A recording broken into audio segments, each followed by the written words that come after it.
গত ১৩ জুন থেকে যে যুদ্ধ শুরু হয়েছে ইরান ইসরায়েলের মধ্যে, হামলা পাল্টা হামলা এবং কথার লড়াই, তো সব কিছু ছাপিয়ে আজকে কিন্তু একটি নাটকীয় অবস্থা গেছে দিনভর।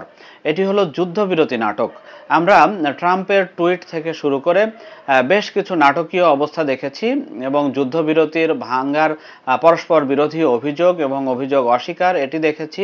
এবং আমরা সকালে দেখেছি যে ইসরায়েলের বীরসেবা শহর রীতিমতো হামলা চালিয়ে ধ্বংসস্তূপে পরিণত করে দিয়েছে ইরান।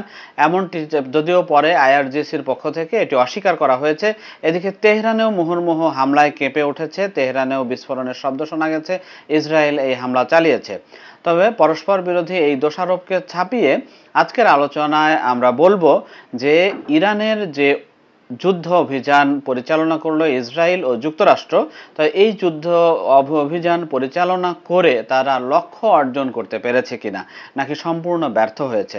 আমরা যদি গত ২১ জুন আইডিএফ এর একটি ভিডিও থেকে আমরা যদি আলোচনা শুরু করি, সেখানে আমরা দেখি যে আইডিএফ যে ভিডিও এক্সে পোস্ট করেছে, সেখানে তারা এই যুদ্ধের জন্য ৪টি কারণ বলেছে যে ইরানে হামলার কারণ।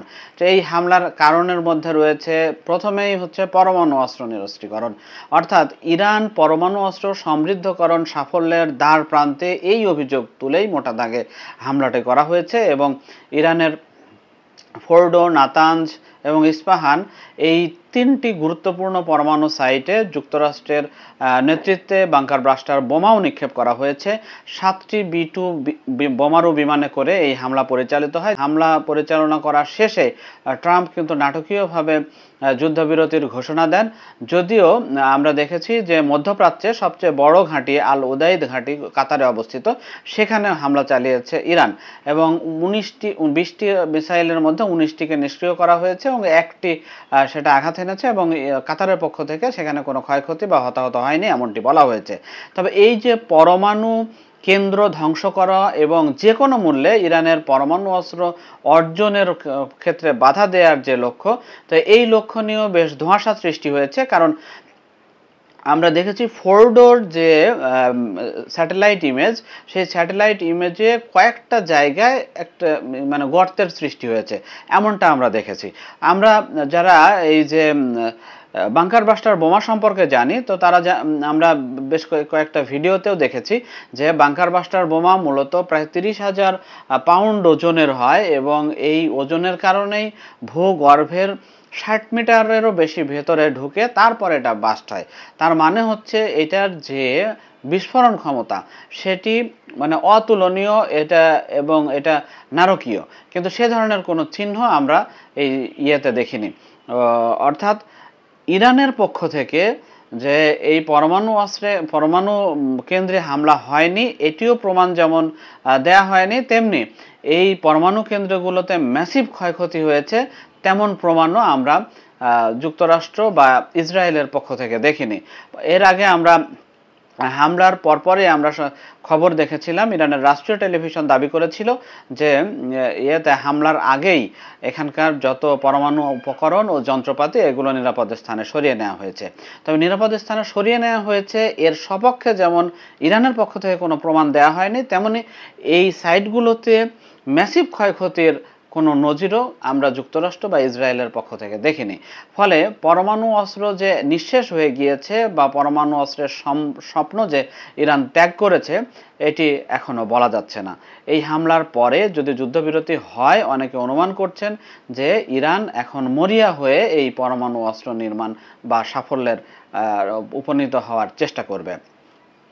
আইডিএফ এর পোস্ট করা ভিডিওতে আরও 3টি বিষয় বলা হয়েছে। সেটা হলো যে ইউএভি অর্থাৎ ড্রোন যে অস্ত্র ইরান ব্যবহার করে সেটিকে ধ্বংস করে দেওয়া, ব্যালিস্টিক মিসাইল ধ্বংস করা এবং ক্রুজ মিসাইলের যে উৎপাদন সক্ষমতা এগুলোকে ধ্বংস করা।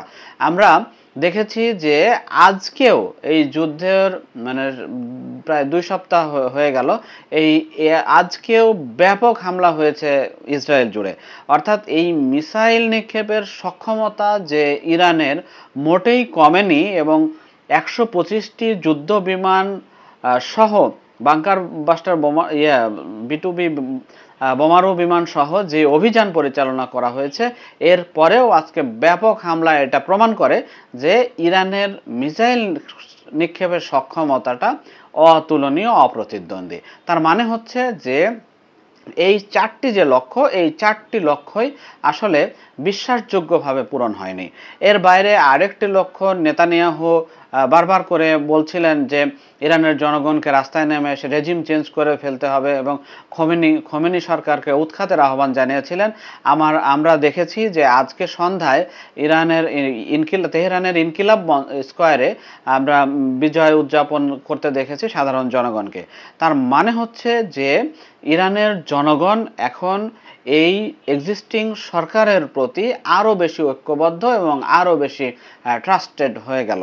তার মানে হচ্ছে যে ইসরায়েল এবং যুক্তরাষ্ট্র যেই সহজ ইকুয়েশন নিয়ে মাঠে নেমেছিল, এটা দিন দিন আরও জটিল হয়ে গিয়েছে এবং যে লক্ষ্য অর্জন, এটা নিঃসন্দেহে ইরান জুড়ে, তেহরান তো বটেই, ইরান জুড়ে ব্যাপক ক্ষয়ক্ষতির শিকার হয়েছে ইরানের সরকার বা খোমেনি ও তার অনুগত সরকার।